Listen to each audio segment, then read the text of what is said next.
Manchester, and welcome to another edition of Girard at Large. I am your returned from the conquered lands host, Rich Girard. Thanks for tuning in. As you know, you can find us online at girardatlarge.com, and you can find us on Facebook and Twitter, also at Girard at Large, where we encourage you to like us and to follow us. Why? Because that's how we communicate when we are in the hinterlands. And the hinterlands we have been in. Work has taken me, and I just have to put something up on Facebook, though, even though I really can't get the lives working. Edit post. Okay. And, okay. Lots of video tonight. Okay, now that I've got that taken care of. All right. Yes. So I have been very, very busy with work. In addition to my full-time work as an investment advisor, I've been fortunate enough to set up some 401ks for local businesses, which are pretty labor intensive. I also have taken on a part-time gig consulting with a newspaper operation out in the western part of the state. And that has kept me unexpectedly busy as things have taken some odd and interesting turns. So that's where I, your humble host, have been. But Manchester is never far from my mind. So what do I want to start with tonight? Because, oh, my head, are there things to talk about? I don't know. Brendan, do you think we should do the video first or maybe save the video for a little later? This is my show. You know, what do I want from you for input? Okay. As if it's not bad enough that the city of Manchester is laying out millions of dollars to have a 24/7 shelter down on 39 Beach Street to take care of all of these vagrants that have invaded the city from parts unknown. As we know, better than 3/4 of them are not from the city of Manchester. Now, the aldermen have found $300,000 to provide detox services to the city's homeless. It's not bad enough that we're importing these people from all over the country. It's not bad enough that when they get here, our outreach teams are signing them up so you, the taxpayers, can pay for their health care, their food, their spending money, and whatever else. It's not bad enough that we're shelling out God knows how many dollars because these shelters, the shelter is being staffed by police and fire on extra detail pay, courtesy of you, the taxpayer. Now, in addition to all of it, we have this plan we call Gateway that, it's not a plan. Gatehouse, okay, will be paid $300,000 by the city of Manchester, you, the taxpayers, to fund detox services for the folks who are homeless on our streets, in our shelters, or just about anywhere else we find them, which I find to be kind of a curious thing because Medicaid, the state program, pays for this. So I'm a little lost on the concept of why exactly it is the Manchester taxpayers need to directly shell out another $300,000 to deal with these folks on our streets, in as much as we're signing them up for these state benefits that pay for this stuff. And I really don't know what else to say about it, except, the more we provide services at the taxpayer expense, the more people looking for services will be coming. But that's okay, because we have this enormous 77-unit apartment building being built in the city of Manchester downtown on the site of the former Athens restaurant, except it won't be paying taxes for the next 3 years, thanks to actions taken this week by the Board of Mayor and Aldermen.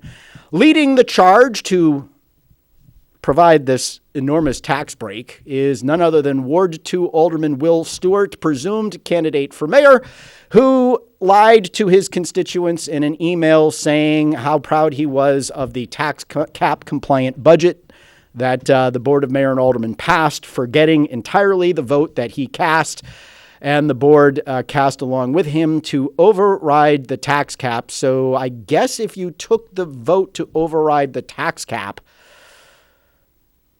to pass the budget, that makes it, in Will Stewart's eyes, a tax cap compliant budget. By the way, flying the colors of my alma mater, the school that will be closed by the school administration as they go through this charade of a facilities plan, but we'll get to that in a minute. So these apartments, now get this, okay? Listen, I think this project is a good project for the city. However, I would not have voted for the so-called 79E tax break that the Board of Mayor and Aldermen conveyed for a couple of reasons. One, the 79E tax break is for the rehabilitation of existing properties. And I was opposed to conveying this 79E tax break when they granted it to the former Varick building across Auburn Street from the Market Basket supermarket down there. But here's the deal. So because the aldermen have granted this the 79E tax break wrongly, in my opinion, it's pretty hard to say that you are rehabilitating a building that you are blowing up, bulldozing, demolishing, knocking down, whatever it is you want to call it. Those buildings will not be there, and therefore they will not be rehabilitated. They are going to be something that they're going to be replaced. But that's okay. The Boston-based developer leading this charge has said, we will pay homage to the Athens restaurant, a mainstay of Manchester's downtown for many years. I don't know if that is going to be in the form of, I don't know, fake Greek columns along the entryway. Maybe it will be a plaque, the Athens restaurant was here. I don't know how they're going to pay homage to it, but that's how the board is justifying the rehabilitation of these buildings. Ain't that something? So these 77 apartments will generate between $2,000 and $3,000 per apartment unit. So if you take an average of that $2,000 to $3,000 and you multiply it by 77, you come up with this building generating somewhere in the ballpark of $2.5 million a year in rent. Now, obviously, they're going to have expenses against that $2.5 million, one of which should be their property taxes. And if they were paying property taxes based on the $29 million it's going to cost them to build this property, assuming the property would be worth that $29 million, they would be paying $529,000 a year in taxes. But because Will Stewart and the Board of Mayor and Aldermen say, oh, we need housing, let's grant this tax break, they're going to pay not $529,000 in property taxes once it's built. They will pay $14,000 in property taxes, which means, 5 of their expensive units in 1 month will pay the property taxes, because thanks to this 79E tax break that's supposed to facilitate the rehabilitation of existing property, usually for historic purposes, by the way, they will be taxed at the current $765,000, I believe it is, of assessed value that's there for at least the next 3 years. The good news is, though, that the Board of Mayor and Aldermen has signaled its willingness to revisit extending that tax break to 5 years, as long as it provides affordable units, which the developer has said, no, the numbers don't work for us to do that even with the tax break.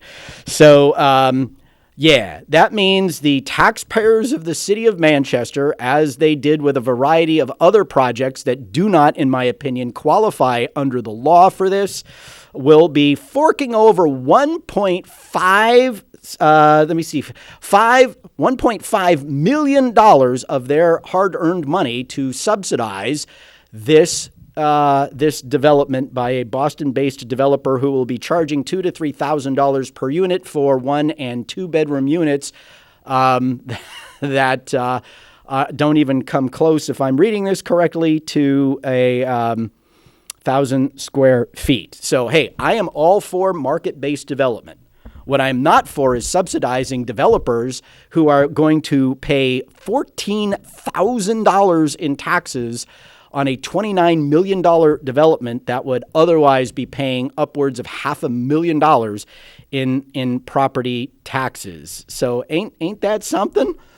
But that's how the Board of Mayor and Aldermen presumes, I guess, it's going to pay for these detox services for the folks wandering around on our streets.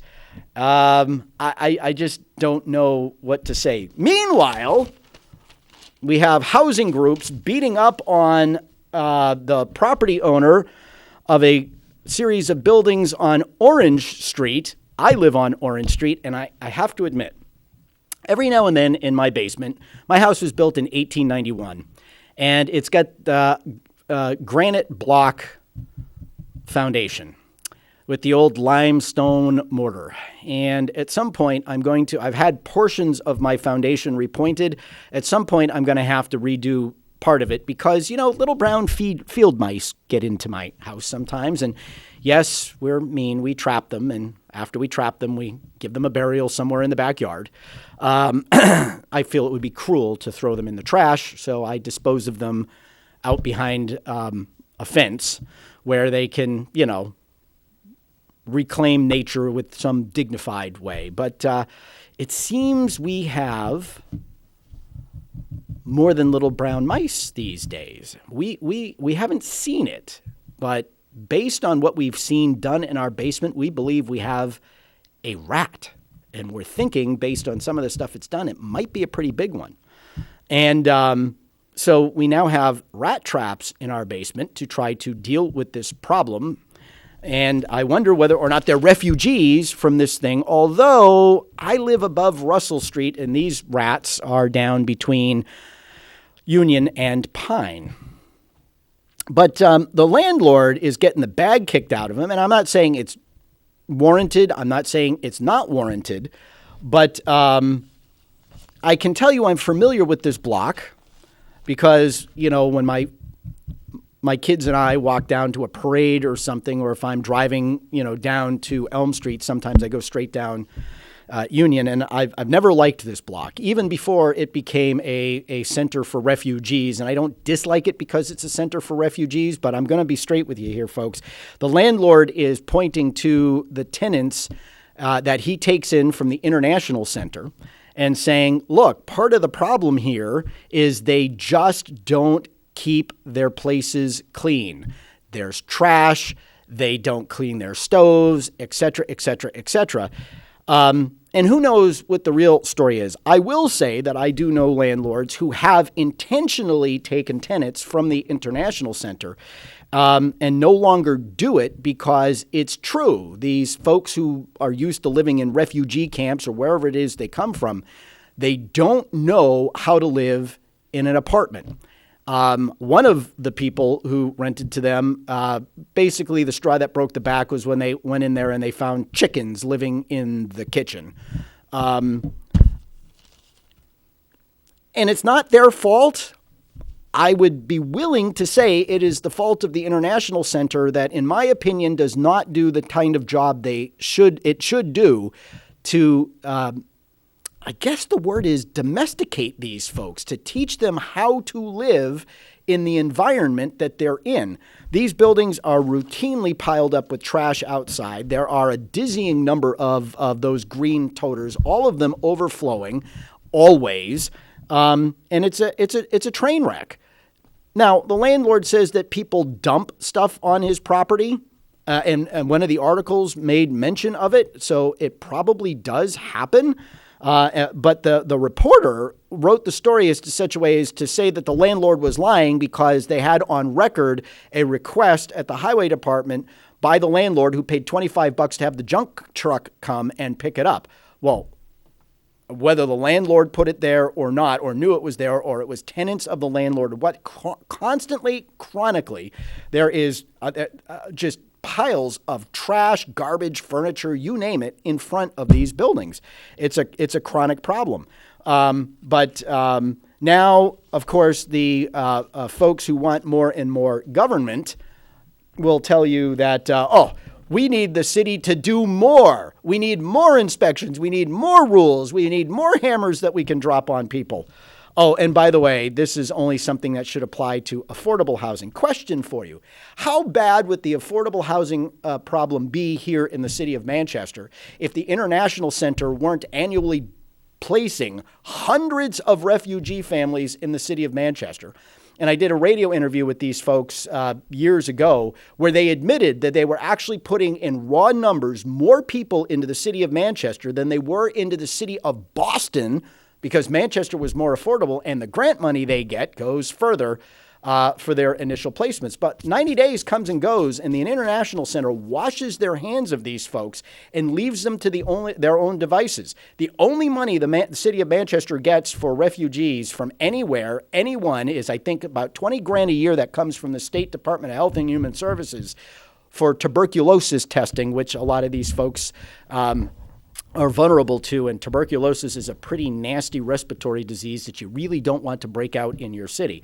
So I suspect that somewhere between what the landlord is saying and what the housing advocates and the tenants themselves are saying is the truth. And I don't think this is just the actions of a negligent slumlord so much as it is as a guy who maybe got in over his head opening up all of these units to these refugees who don't know how to live in them and is trying to figure out what to do about it. But don't you worry, the advocates of ever bigger government are on the doorstep saying we now must terrorize all landlords for this problem, which in my experience is not necessarily due to poor landlording. And frankly, those buildings, by the way, would, in my opinion, qualify for a 79E if the landlord just wanted to shut it down and renovate them from top to bottom, clean them out, clean them up, modernize them. But then he'd probably need to rent them out at market rate, unless, of course, gobs and gobs of your taxpayer money, federal, state, or local, were poured into it to make the units affordable, because the government that acts stupidly to restrict supply then turns around and takes your tax dollars to subsidize housing that makes a lot of people money or is owned and operated by the government. It's a crazy, bad system, but somebody's got to say it. But, between all of the illegal aliens that are here in the city and all of the hundreds of refugees that get placed here every year, one has to wonder just how big a crisis the city of Manchester would be having now with affordable housing, read that as government subsidized, if we weren't constantly dealing with this influx of illegal aliens or State Department placed refugees, courtesy of the International Institute, Lutheran Services, and others. Somebody better start asking that question because it happens to be true. Meanwhile, while we're talking about money, the City of Manchester schools say that $188 million for 12,300 students just isn't enough money. And their tax cap compliant budget, of course, maxes out what they can do under the 5% tax cap. I'm sorry, 4.96. Don't want to exaggerate anything. 4.96% budget. They are saying that their needs require another $4.5 million on top of the 188 they have. And they say that while glossing over the fact that they're also spending another $30 million in COVID relief funds. And by my guess, because I haven't looked at the numbers, but knowing what they are historically, somewhere around another 15 to 20 million in federal funds that they never, ever, ever, ever, ever, ever, ever count in their spending. So you can bet just on the schools alone that your taxes this year are going to go up by at least 3%. And I'm sure, like she did last year when Mayor Joyce Craig comes forward and says, here's our tax cap compliant budget, here's all the extra money we're spending in COVID relief, and it's just not enough. And we'll have to have another tax cap override to sufficiently meet the needs of Manchester. And Will Stewart will once again vote to override the tax cap and probably come back and lie about the tax cap compliant budget when the state sets the tax rate, which will be right around election time this year, and sets it a little bit lower than was projected because we had more tax base than expected, but it won't matter because all of the tax base that should have gone to lower your tax rate won't have gone to lower your tax rate. So that's all right. And speaking of the schools and that sham study, I have to admit that my prediction about the choice of who will handle the facilities issues for the city was wrong. I thought they were going to go for LaValle Brenzinger because Barry Brenzinger being the local guy and the chief mouthpiece for Manchester Proud, which has done absolutely nothing to improve the academics of our school, but has poured in tons of money into things like diversity, equity, and inclusion, and a variety of other left-wing dogmatic crap that does not do anything to help children learn. But here's an irony of ironies. The vote to pick a Massachusetts firm that somehow members of the board didn't think would be qualified to handle our facilities because, their last major work was with the city of Boston schools, and we're different than Boston. Can they handle us? You can't make this stuff up. But that Massachusetts firm is charging triple. That's 3 times as much as LaValle Brenzinger proposed to do. Now, I'm sure that LaValle Brenzinger wasn't going to do the work for 1/3 the cost. There were probably various adds and subtracts and this, that, and the other thing. But the firm that was chosen was the firm that by far was the most expensive. But don't worry, they're gonna negotiate them down. Yeah. Are they gonna negotiate them down by $1.2 million to put them on par with LaValle Brenzinger, who is $400,000 higher than the other firm that was deemed qualified to do the job? Yes. And after all of this work, this hard work, and all of these meetings, so much of it done out of sight of the public, they decided this was the way to go. And it was a close vote. And Mayor Joyce Craig did vote for Barry Brenzinger and his firm. But I think the final vote was 8-3 with 2 people being absent. I believe Leapley and Gonzalez, Ward 11 and Ward 12, were not there for the vote. Terrible, terrible stuff. But there it is. And, I think that was the night, too, where the administration gave its presentation about its goals for the year.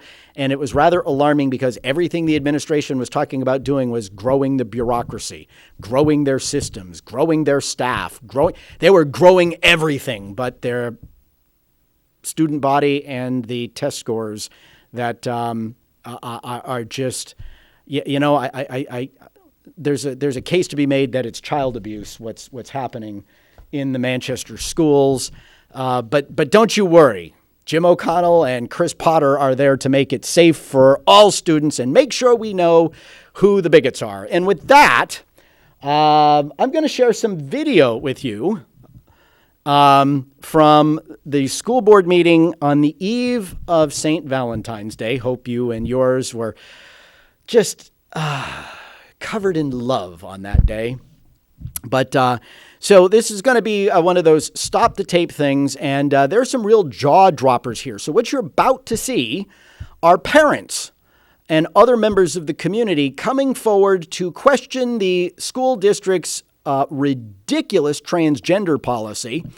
A transgender policy, I will remind you that back in December of 2020, I was one of the few public figures, along with Art Beaudry on the school board, who were fighting this.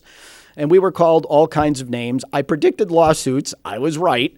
And, so let's listen to what these folks have to say. And then I want you to pay particular attention to how the school board reacted to it.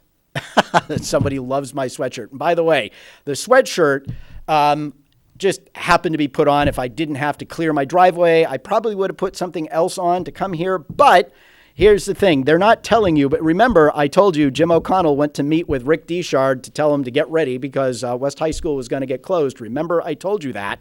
But I'm sure the facilities people will somehow find a twisted way to take a school that needs half the work that Central High needs to be modernized at half the cost based on the, 2 facility studies we have already completed.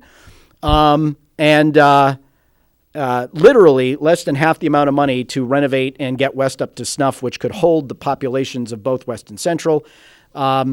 But they'll find some ridiculous way of trying to say that the most expensive building to rehab, maintain on an ongoing basis, and in the most one of the three schools is in the most dangerous neighborhood with the fewest facilities on site for the students, like fields and sports facilities, stuff like that. They'll find a way because it's central. And, well, what the hell? West has only got 700-800 kids, and, we should just close it.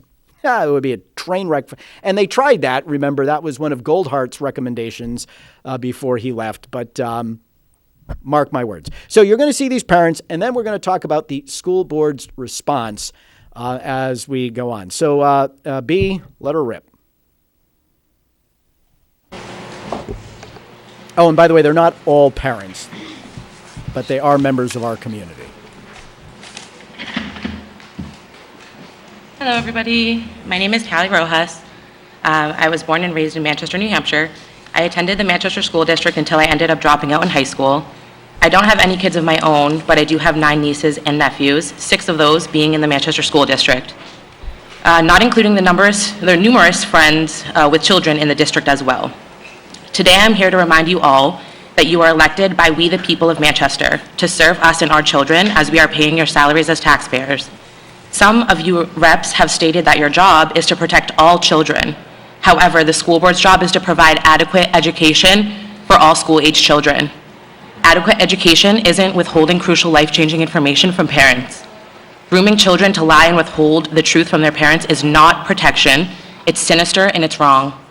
You took an oath to the state, Manchester parents, and taxpayers, which I believe do not entail superseding parental rights based on your own understanding. Parental exclusion policies are a door wide open to predators, as we are seeing across the country as recently as in Virginia, resulting in the SAGE law.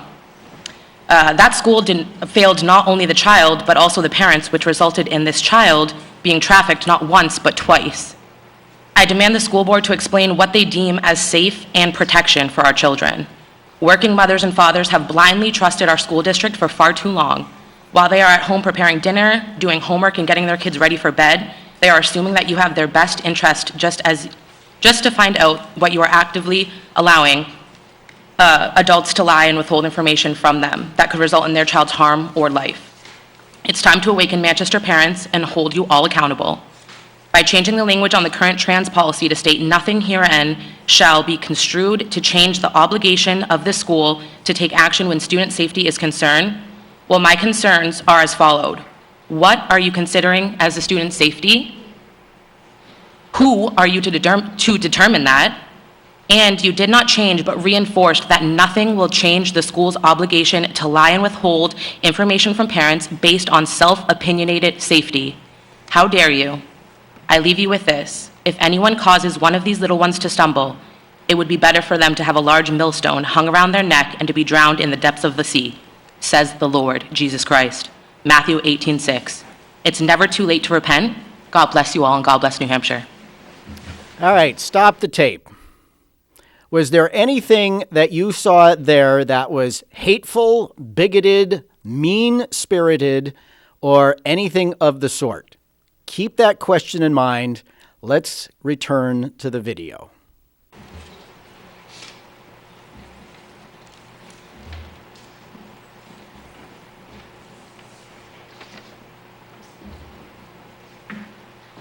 Joanna Brown, Blevins Drive. For the record, I submitted a right to know 2 weeks ago, and I just received the first data dump today, so thank you for that. And thank you to Superintendent Gillis for conducting a very productive meeting with me this afternoon. In Milford, New Hampshire, a gender-fluid boy urinated in the girls' bathroom with the stall door open, exposing his male genitals to the girls within view. The girls complained, the adults ignored, and the LGBTQ kids bullied them in retaliation. These problems will arise when you have a policy with no rules of engagement. Children's brains are not done developing until their mid-20s. They are not small adults. Their reasoning power is not fully mature, and their propensity for risk-taking is dramatically higher than adults. For instance, a young transgender woman was recently published videos of himself masturbating in the public area of a female bathroom. This is called autogenphilia, when males get aroused pretending to be female. A friend who is a sex offender counselor has identified this condition for me. Sharing bathrooms is not a good idea. You can't put the cart before the horse. You can't open the public bathrooms and locker rooms and not be prepared to make accommodations necessary to protect everyone. Girls and boys use bathrooms differently, and these lines should not be crossed in the current layout of the school bathrooms. Bathrooms and locker rooms need to be based on biological sex, not gender identity. Schools should devote private bathrooms to transgender students for their use and safety. This is not discriminatory. This is an accommodation for a few children who need it. This is something you do all the time when it suits your narrative, making accommodations for people. I suggest you begin looking at converting all citywide school bathrooms from public to private if you refuse to change the policy. You can't have it both ways. When I was in high school, I wanted to play hockey like my big brother, but there were no female teams in our area, and my parents refused to let me play hockey with the boys. They said it was unsafe. And they were right. If I had argued with my parents, I probably could have let them convince me to try out for the boys' team, but I'm glad they didn't, because I would have been hurt, for sure. This is basic biology. It's not emotions, it's facts. As kids age, the size and strength difference between biological males and females is drastic. It's not safe for co-ed sports. Bethany Hamilton, the famous surfer who lost her arm by a shark bite, she just vowed to boycott the surfing industry that she works in because men are trying to join the girls' teams. Stop the tape. Do you consider that to be mean-spirited, hateful, or bigoted? Hold that question. Let's go back.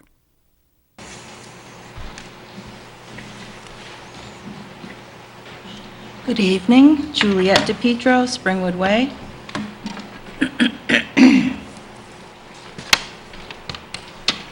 I would like to respond to School Board Member Potter's comment at the January 30th school board meeting. And I paraphrase, I think your speech is dangerous. You know what I think is dangerous? Not speaking publicly to the people of Manchester about the policies that you have put in place regarding the school children. It becomes dangerous when you have employees in the school system who are teaching and grooming our precious children, and then something devastating happens. You consider those who speak out against woke ideologies and hide information from parents. Children are very vulnerable and easily manipulated. We need to speak about this woke transgender issue and inform parents about what is going on in the schools. Not speaking about it is dangerous. Would you like it if we said that your speech is dangerous, that using intimidating language, as you have tried to do, to silence you? I have brought with me a booklet regarding everyone's constitutional rights and refer you to Amendment 1 of the Constitution. Congress shall make no law respecting an establishment of religion or prohibiting the free exercise thereof, or abridging the freedom of speech, or of the press, or the right of the people peaceably to assemble and to petition the government for a redress of grievances. And I'll leave this copy of the Constitution here for everyone to look at, so you're not familiar with Amendment 1. I propose that instead of following the woke ideology, that we blaze our own trail regarding this horrendous solution. Governor Sununu was talking about our first-in-the-nation status, and proudly said, and I paraphrase, that what is unique about New Hampshire is that we follow our own tried and true traditions. Don't follow the rest of the nation because of the type of thinkers that we are. People respect our opinion. Let's be leaders in the pursuit of this issue of transgenderism and make New Hampshire a shining example 30 of seconds. how to navigate this and speak freely about it. Stop the tape. Now, I realize that she took a direct shot at Christoper Potter on the school board, Ward 7, who has condemned people using his stature or status. He's some muckety-muck in the Episcopalian Church, but he has condemned using his idea of Christianity others. But aside from the fact that she is calling out an elected official for comments that he has made about citizens who have petitioned their government for redress of grievance, did you find anything hateful, bigoted, spiteful, or mean in this woman's comments? Hold that question. Continue. Who should I give this to? All right. There's no one else signed up to speak, Your Honor. Is there anyone else present wishing to speak? Please come forward. Stop the tape. Before you listen to this person speak, know that he has gone to both the school board and the Board of Mayor and Aldermen on multiple occasions. And I'm drawing it to your attention because while I don't begrudge anybody their right to speak their piece, you should know that this guy is the chairman of the city's planning board. And I'm beginning to wonder whether or not his public activity is causing concern amongst those who must go to the planning board and present their case before him, because clearly he has a political and ideological agenda. And at some point, developers, homeowners, residents, citizens, taxpayers, whoever, are going to wonder whether or not their project fits within his quite obvious political leanings. Continue.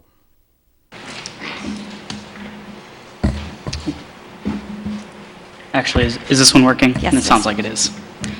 Good evening, Mayor Craig and members of the Board of School Committee. My name is Bryce Cowu, and I live on North Bay Street in Ward 1. I didn't sign up because I wasn't entirely sure if this would be necessary. Sadly, it is.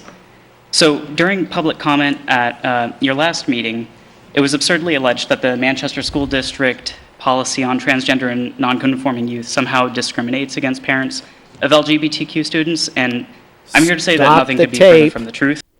No one has ever accused that policy of discriminating against parents of LGBTQ students.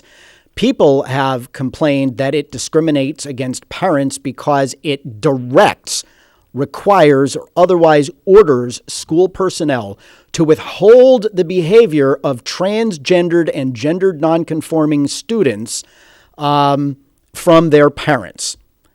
That could be a 6-year-old, it could be a 16-year-old, but unless the student agrees, parents are not to be told about their children's nonconforming behavior in school.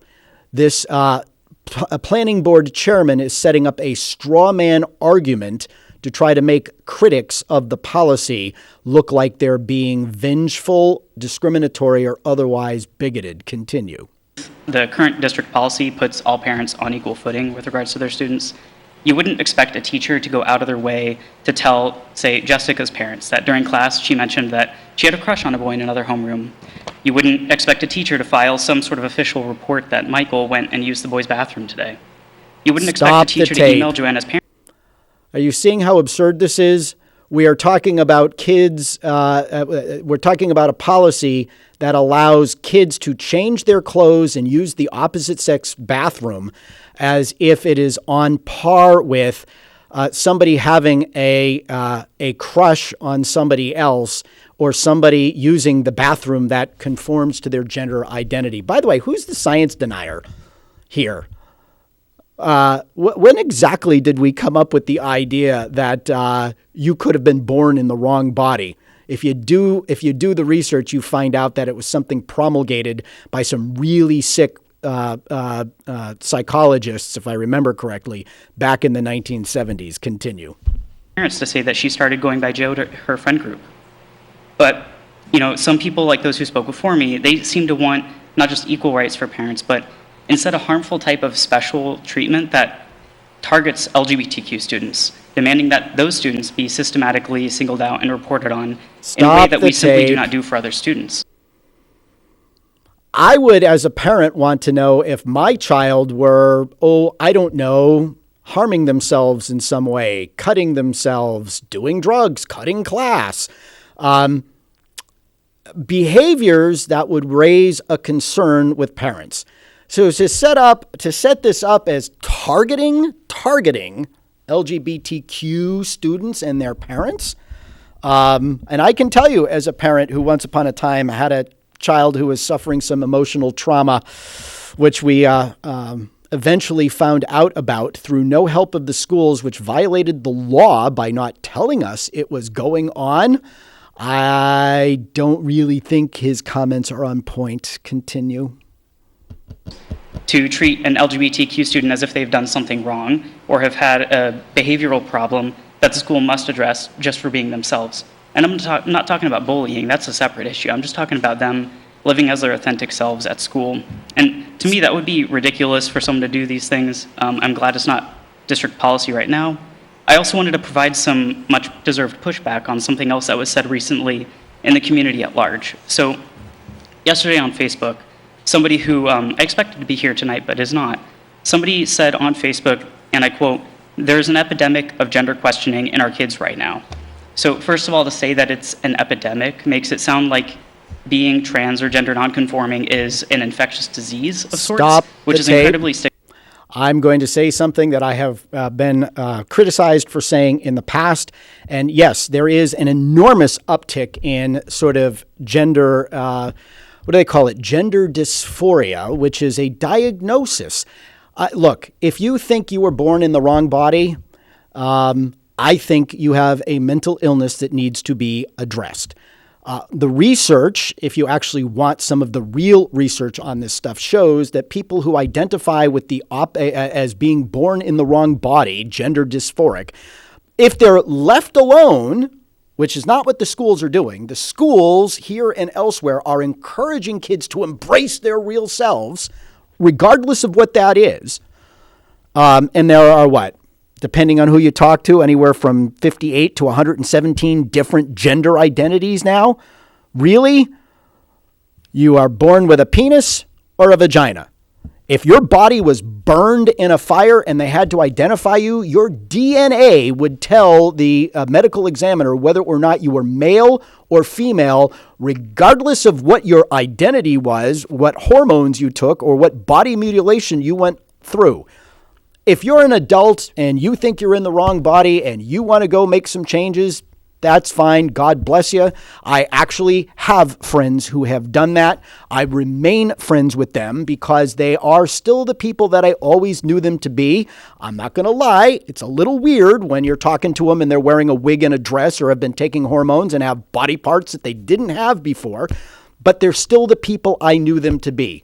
But when you're talking 6 and 8-year-old kids or even teenagers, and I recommend, I don't remember her name, but there's a huge movement that you don't see much about in the mainstream media, and it's about what are called detransitioners.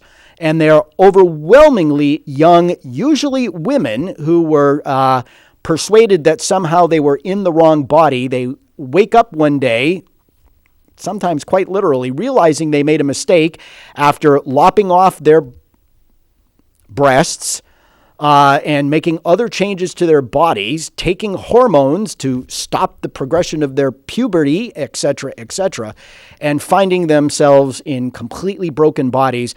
Whatever mental health issues they were having, depression, anxiety, self-loathing or whatnot, when they thought they were in the wrong body, typically gets worse, which is why the suicide rate for people who transition is actually higher than those who don't.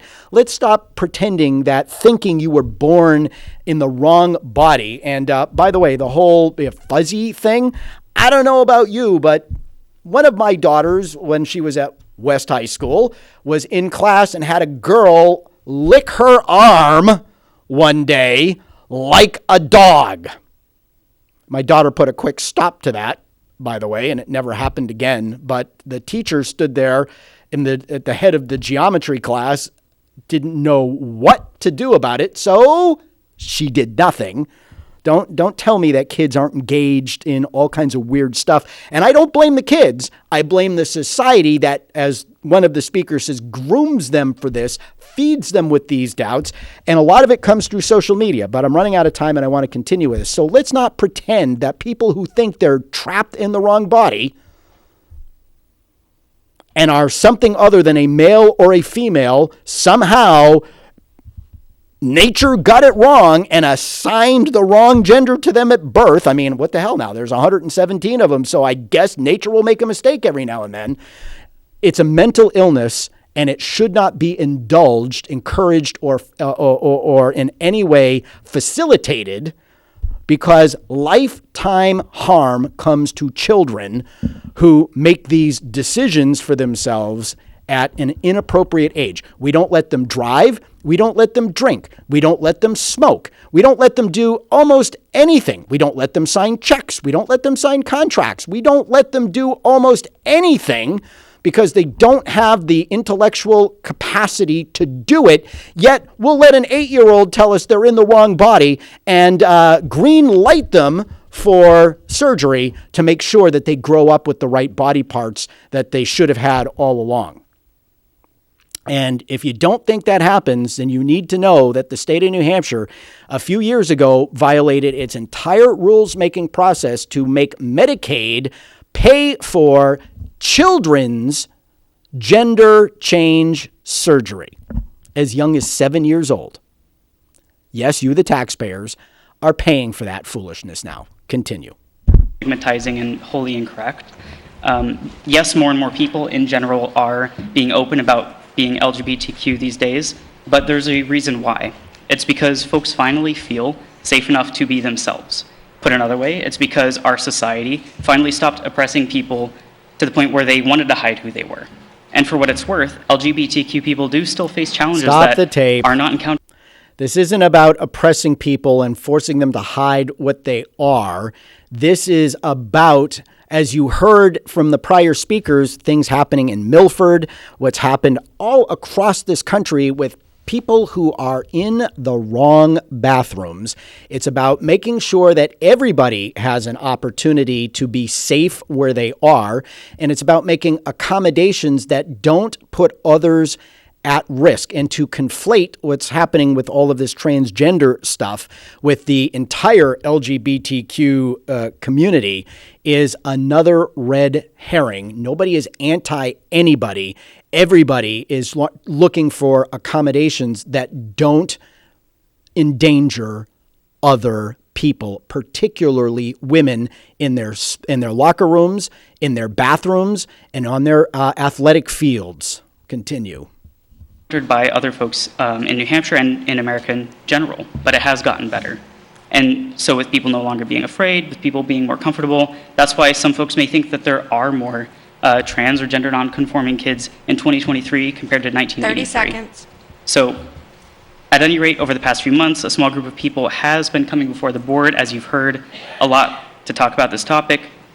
But as a wise woman once said, you see, that's a moral issue, which is always so much more interesting than a real issue. And with that in mind, I'd respectfully ask those members of the public. So now, if you have a moral issue, it's not a real issue. How about that? I think we can all take a look around and understand in society today the complete collapse of any kind of moral framework has not been to the benefit of society in general. Continue.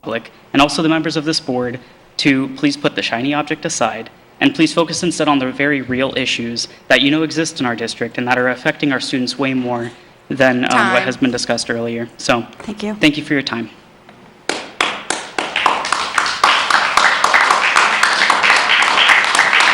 Now the people clapping, we have more, right? No, that's it. Oh, you cut out the Christoper Potter stuff. Oh, great. Thank you. I probably was unclear in what I asked you to help me with. My bad. Okay, so entirely inappropriate there. The people clapping were school board members, including Jim O'Connell and Christoper Potter, the guy from Ward 5, Jason Bonilla, among others. Entirely inappropriate for school board members, whatever their position, and I've sat on the school board, to sit there and applaud one point of view at the expense of the other. Unbelievable. And, there was something else that I wanted to say there.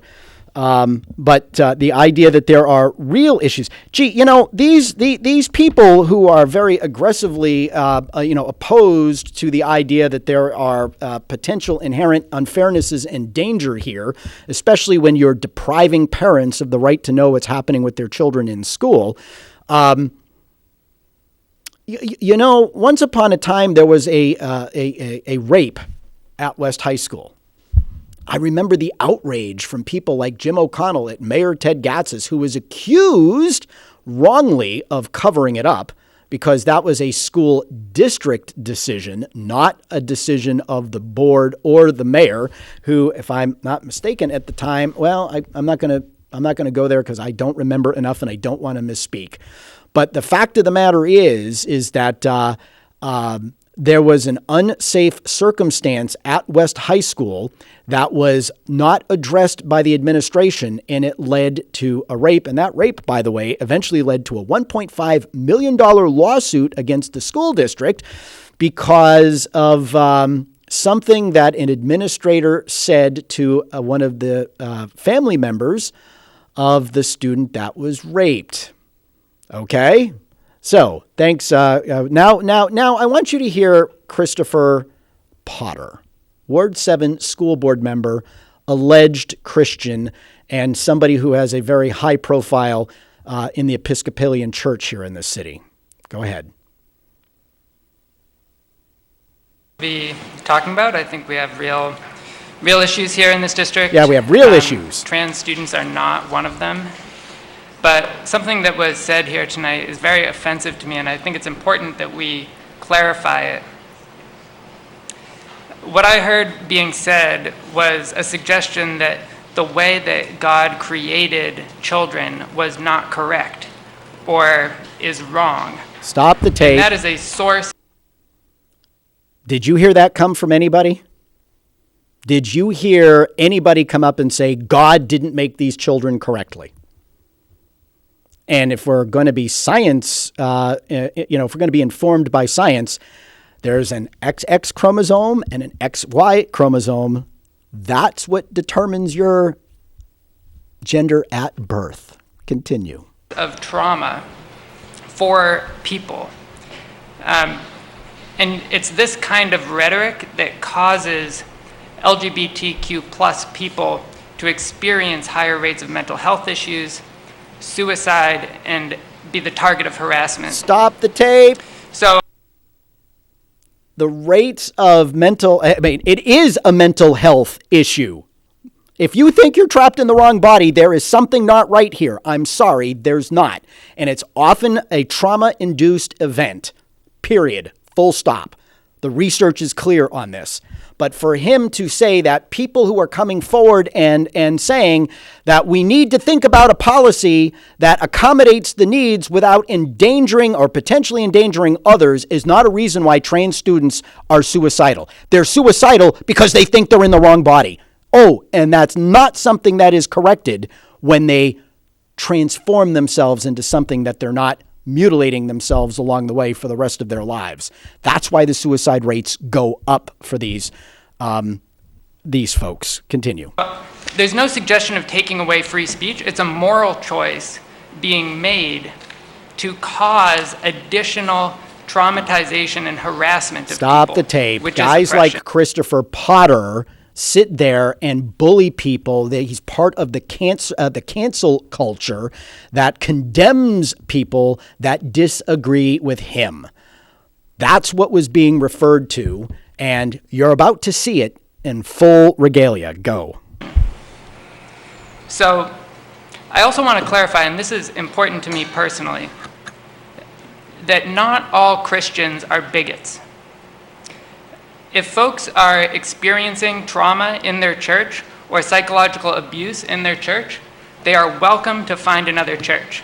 It does not mean that God hates them, and it does not mean that all Christians are abusive or hateful. Thank you. Really? Comments? Who was talking about, where were the bigoted statements?